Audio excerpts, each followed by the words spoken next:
کوئی امپریسو طریقے سے گورنمنٹ کو حکمران اتحاد کو آپ انگیج نہیں کر پائے, کسی جگہ پہ آپ ٹف ٹائم نہیں دے سکے جہاں پر کسی ٹھوس بنیاد کے اوپر کچھ مطالبات منوائے جاتے ہیں, کچھ بات چیت آگے بڑھتی.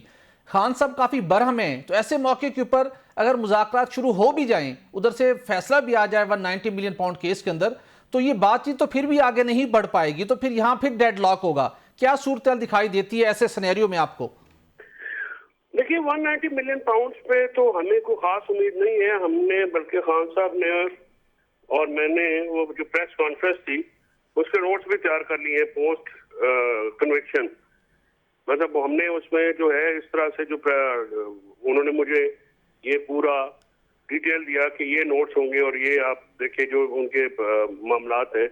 القادر کا ٹرسٹ کا اس کا تو بالکل اس میں سزا سیاسی کیس ہے, وہ نہ اس میں کوئی پروسیڈ آف کرائم کا انویسٹیگیشن کوئی پروسیکیوشن ایویڈنس دے سکی ہے, نہ کوئی ایسا ایویڈنس ہے کہ جی وہ پیسے جو ہیں وہ عائشہ بی بی نے عمران خان صاحب نے اپنے مفاد کے لیے استعمال کیے ہوں. تو ایسی تو کوئی بات نہیں ہے اس میں.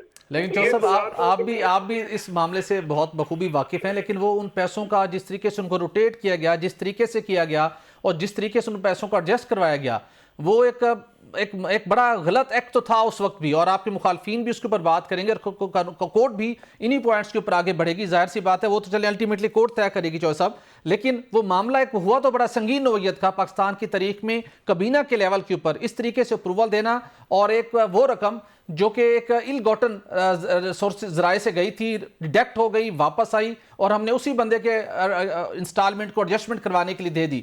تو ایک طریقہ کار تو درست نہیں تھا جس طریقے سے اس کو بہت خفیہ طریقے سے کیا گیا تھا.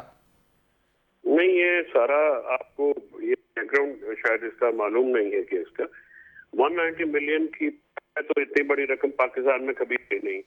دوسری بات یہ ہے کہ ایڈجسٹمنٹ جو ہے یہ کبھی بھی حکومت پاکستان نیشنل کرائم ایجنسی کے سامنے اس سارے معاملے میں پارٹی نہیں تھی, نہ ہی انہوں نے وہ ڈیڈ کبھی سائن کی, نہ ہی کبھی یہ ایکیوز کیا کہ یہ پیسے جو ہے یہ حکومت پاکستان کے ہیں. جو ایل گوٹن منی آپ نے کہا ہے وہ بنیادی طور پہ علی ریاض اور حسن نواز شریف کی ڈیل تھی, جس میں نواز شریف کی جو کہ بیٹے نے 9 ارب کی پراپرٹی 18 ارب کی بیچی اور وہ جسٹیفائی نہیں ہو سکی.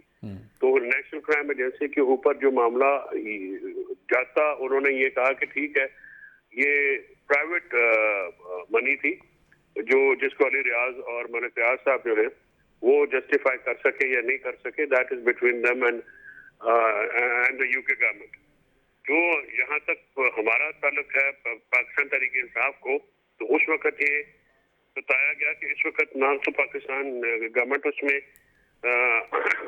پارٹی ہے, نہ ہی یہ جو معاملہ پیسے ہیں ان کو ثابت کرنا کہ یہ پاکستان حکومت کے پیسے ہیں یا ایل گوٹن منی ہے یہ پاسبل ہوگا, اور اس میں 5-7 سال بھی لگ جائیں گے, اور یہ کیس میں کوئی اتنا سبسٹنس نہیں ہے. تو اس لیے جو ہے یہ وہاں پہ پرائیویٹ اکاؤنٹ میں ہی آنے تھے, اس کا گورنمنٹ کا یہ ایکسچیکر نہیں ہے. تو آپ کا مطلب ہے کہ یہ کمزور کیس ہے اور خان صاحب پھر بچ جائیں گے؟ نہیں, وہ تو میں نے عرض کیا نا کہ بچنے کی تو اگر فیئر کوئی فیصلہ ہو یا فیئر پروسیس ہو, وہ تو یہ کیس ہی جس کو اپنا چلتا نا, یہ کیس تو بالکل چلائے جانے کے قابل ہی نہیں ہے. کیونکہ نیب والے کیسز میں دیکھیں 2 بنیاد ہوتی ہیں, یا تو کرائم پروسیڈ ہو یعنی ایل گوٹن منی ہو, یا وہ آپ نے اس میں پرسنل گین ہو. ٹرسٹ بنانا جو ہے وہ پرسنل گین میں تو نہیں آتا. وہ تو میرے علاقے میں دور دراز کا دیہات ہے جہاں پہ یہ سیرت النبی کے علوم پڑھائے جاتے ہیں عام لوگوں کو, اور مفت تعلیم ہے. اور یہ جو اس میں تو ٹرسٹی جو ہے وہ کسی قسم کا پروفیٹیبل یا چیریٹیبل آرگنائزیشن ہے. پروفیٹیبل آرگنائزیشن تو ہے نہیں کہ جس میں یہ کہا جائے کہ عمران خان یا عائشہ بی بی نے کوئی 1 ٹکا بھی اپنے لیے استعمال کیا ہے. تو یہ بات کرنا کہ جی اس کو معاملہ کیا ہے. ملک ریاض نے زمین تو ٹرسٹ کو دی ہے نا سر, یہ بات تو واضح ہے نا کہ ملک ریاض نے زمین دی ہے ٹرسٹ کو, القادر ٹرسٹ کو. دیکھیں القادر ٹرسٹ کو جو ملک ریاض صاحب کی ڈیل جو ہے وہ زلفی بخاری صاحب نے ٹرسٹ کے لیے دی, اور جو زمین ہے یہ کوئی ڈی ایچ اے فیز 8 یا فیز 5 کے مڈ میں نہیں ہے. یہ وہاں پہ آئی تھنک 2,500 روپے کنال یہ زمین ہوتی تھی, اور ہم کیونکہ یہ نیچے ٹیلے ہیں میرے علاقے میں ہے, تو یہ کبھی بھی یہ ملک ریاض صاحب کی کیونکہ کنسٹرکشن ایکسپرٹیز ہے تو انہوں نے یہ مشین کر کے یہ کیا, ورنہ تو وہ وہاں پہ تو